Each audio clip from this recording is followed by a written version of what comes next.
Oke, kita kembali lagi membahas sistem saraf part 2. Nah, sebelum memahami sistem saraf part 2 ini, kalian diharuskan sudah memahami dulu sistem saraf part pertama. Oke? Nah, di sistem saraf part 2 ini kita akan membahas sistem saraf yang dibagi menjadi dua, yaitu sistem saraf pusat dan sistem saraf tepi. Sistem saraf pusat nanti dibagi menjadi dua, ada otak dan ada sumsum tulang belakang. Sedangkan sistem saraf tepi dibagi menjadi dua juga, ada somatik dan ada juga yang sistem saraf otonom. Otak pasti akan pengelompokannya banyak sekali, begitu juga penjelasan tentang bagian yang lainnya. Kita akan mulai saja membahas terlebih dahulu dari bagian otak.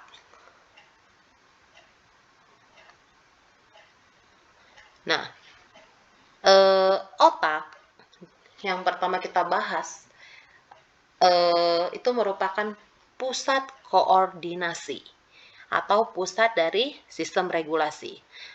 Otak pada manusia bahkan nanti ke si sumsum tulang belakang itu diselimuti atau dibungkus oleh selaput meninges. Nah, buat orang yang mengalami radang pada selaput meningesnya itu menderita penyakit meningitis, yaitu radang pada selaput otak. Selain diselubungi atau dibungkus selaput meninges, si saraf kita khususnya otak juga itu dilapisi oleh 3 lapisan. Ini kita bahas dari luar ke dalam ya, dari luar ke dalam. Ada durameter, ada arachnoid,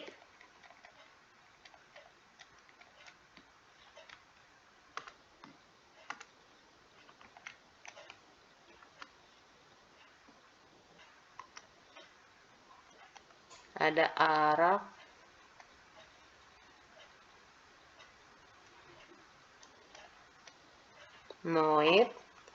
Yang ketiga ada lapisan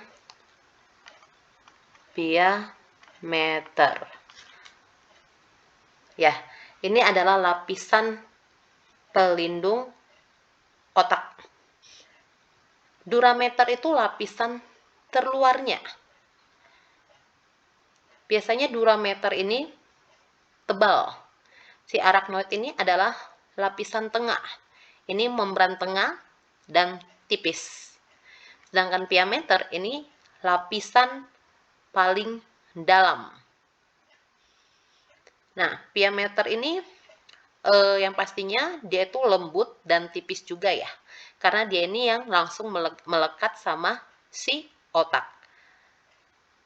Oke, kita bahas langsung ke otak ya, macam-macam pengelompokan otak.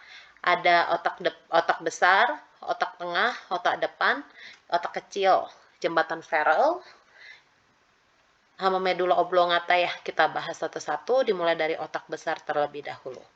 Nah, otak besar atau sering disebut juga dengan istilah cerebrum, ini memiliki 4 lobus. Bisa kita lihat di gambar. Nah, ini adalah lobus yang pertama, lobus frontalis, bagian depan. Ini yang bagian atas, ini adalah parietalis. Bagian belakang occipitalis dan samping temporalis. Lobus frontalis ini bertanggung jawab terhadap gerak. Sedangkan lobus parietalis ini adalah bertanggung jawab terhadap pusat indera. Sedangkan lobus occipitalis ini adalah bertanggung jawab terhadap penglihatan. Dan terakhir ada lobus temporalis ini dengan pendengaran. Oke. Nah, kembali lagi. Itu tadi tentang cerebellum. Berikutnya ada si otak tengah atau sering disebut mesencephalon.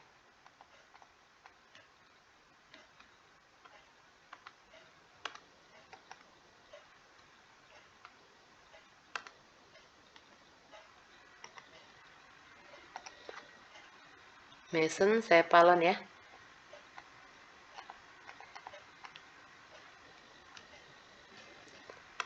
Aduh, typo ini, sorry.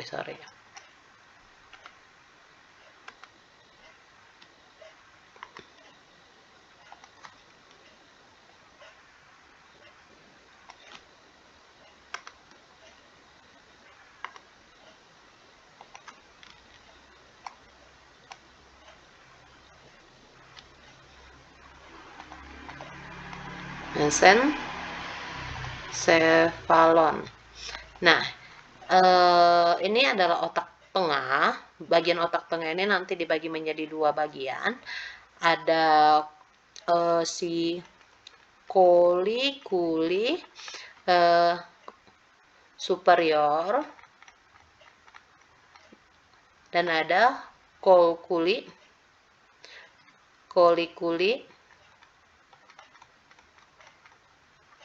inferior.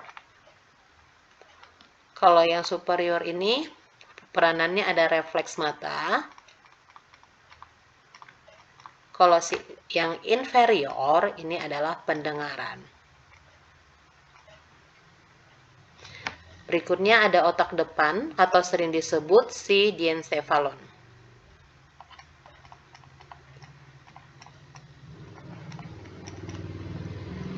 Nah, otak depan ini ada bagian-bagiannya ya. Ada si kita langsung ke gambar aja. Ada talamus, ada hipotalamus, ada hipokampus, dan ada amigdala. Kita bahas 4 bagian ini ya, yang sering ditanyakan. Kita bahas dulu apa bedanya peranan dari mereka masing-masing. Kita mulai dulu dari talamus. Nah, talamus ini berperan menangani yang namanya rangsangan. Semua dia tanganin kecuali bau. Sedangkan si hipotalamus, dia ini bertanggung jawab terhadap suhu, emosi, lapar, haus, dan lain sebagainya ya. Nah, itu perbedaan si hipotalamus sama si talamus. Sekarang kita lihat perbedaan atau peranan masing-masing dari amigdala sama hipokampus. Nah, di sini amigdala ini bagian otak yang berhubungan dengan proses emosi. Ini juga berperan terhadap perilaku. Dan juga menangani yang namanya memori. Oke, terakhir ada hipokampus. Nah, hipokampus ini yang berperan terhadap memori atau pengingat.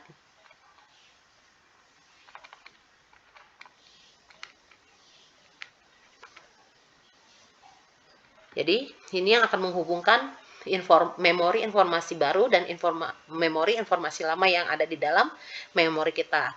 Nah, kerusakan dari hipokampus ini akan menyebabkan yang namanya gangguan pada pembentukan memori atau penyimpanan memori. Ini adalah bagian dari otak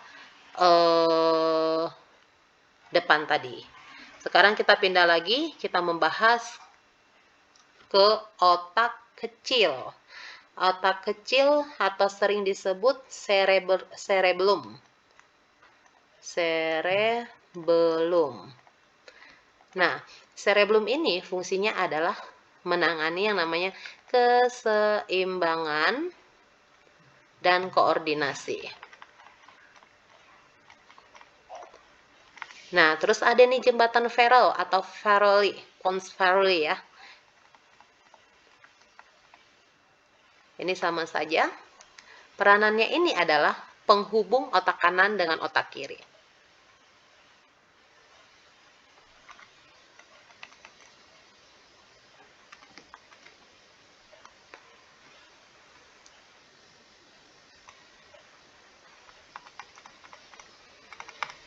Oke. Berikutnya ada yang dikenal dengan istilah medula oblongata, atau kalau dalam kehidupan kita sehari-hari sering disebut sumsum lanjutan. Hati-hati bedakan dengan sumsum tulang belakang. Ini sumsum lanjutan. Nah, ini peranannya adalah untuk mengontrol, mengatur denyut jantung, kecepatan bernafas. Oke. Itu tadi adalah bagian dari otak. Sekarang kita pindah masuk membahas tentang sumsum tulang belakang. Nah, sumsum tulang belakang dibagi menjadi dua. Tapi sebelumnya kita harus tahu, sumsum tulang belakang ini adalah pusat refleks. Dibagi menjadi dua, ada sistem saraf tepi dan sistem saraf otonom. Sistem saraf tepi ini dibagi menjadi dua. Ada yang dikenal dengan kranial dan ada yang dikenal dengan spinal. Nah, kranial ini adalah lanjutan dari otak. Sedangkan yang spinal ini lanjutan dari sumsum tulang belakang. Oke. Nah, kita masuk ke sistem saraf otonom. Sistem saraf otonom dibagi menjadi dua, simpatetik dan parasimpatetik. Ini parasimpatetik. Ini ada jembatan keledainya ya, biar gampang untuk memahaminya. Nah, ini sebenarnya banyak macam-macamnya. Bisa kalian lihat di tabel ini, ada parasimpatetik dan simpatetik peranannya. Jadi, ini dibuat jembatan keledainya, biar kalian gampang untuk memahaminya. Oke, tunggu sebentar. Nah, bisa dilihat di sini ada namanya puntung. Puntung. Di sini adalah, kalau simpatetik ini peranannya ini adalah apa ya? Ini bertentangan ya. Kalau simpatetik ini adalah berkontraksi. Berarti si simpatetik ini adalah relaksasi. Kalau ini adalah meningkatkan,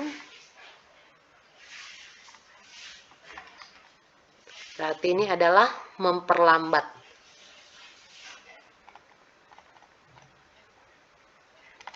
Seperti itu, peranan mereka berlawanan. Simpatetik itu ada puntung TP. Nah, di sini adalah pupil. Berarti dia adalah memperkecil pupil. Yang di sini berikutnya ada untung, di sini adalah jantung. Jadi relaksasi jantung seperti itu ya. Di sini ada T, ini adalah tekanan darah ya, karena di sini ada dalam T, P kali darah. Berarti tekanan darah sama di sini adalah pembuluh darah. Berarti memperlambat aliran pembuluh darah, memperlambat tekanan darah, itu peranannya dia. Terus ada yang parasimpatetik, di sini adalah brosrina. Kita lihat apa ini artinya, ada di sini bronkus. Terus di sini ada, ini bronkus ya, di sini ada S-nya 2, ini adalah sekresi. Ini adalah stimulasi. Ini adalah urin. Ini adalah ini adalah air mata. Jadi ini bronkus, sekresi, stimulasi, urin, ini adalah peranan dari dia. Ya. Oke, kita masuk sekarang pembahasan tentang gerak. Nah, gerak sadar itu berbeda stimulasi atau skema pengantaran impulsnya dibandingkan dengan gerak refleks ya. Kita bisa lihat gerak sadar itu ada rangsangan, diterima oleh reseptor alat indera, baru akan disampaikan ke saraf sensori ke otak, diolah, baru ke saraf motorik. Motorik efektor, barulah terjadi yang namanya tanggapan. Kalau gerak refleks itu berbeda. Gerak refleks itu berbeda. Jadi gerak refleks itu misalnya nih ada palu yang dipukul ya, tapi ini tidak sengaja dipukul tanpa pengetahuan kita. Nah, terus ini ada rangsangan diterima oleh reseptor di otot, baru dibawa oleh serabut sensoris, baru dilanjutkan dikirim ke sumsum tulang belakang, baru diterima si motorik, baru ke efektor. Makanya kita langsung kakinya dari menekuk jadi langsung spontan bergerak ya, atau spontan bereaksi. Nah, lihat sini bedanya ya.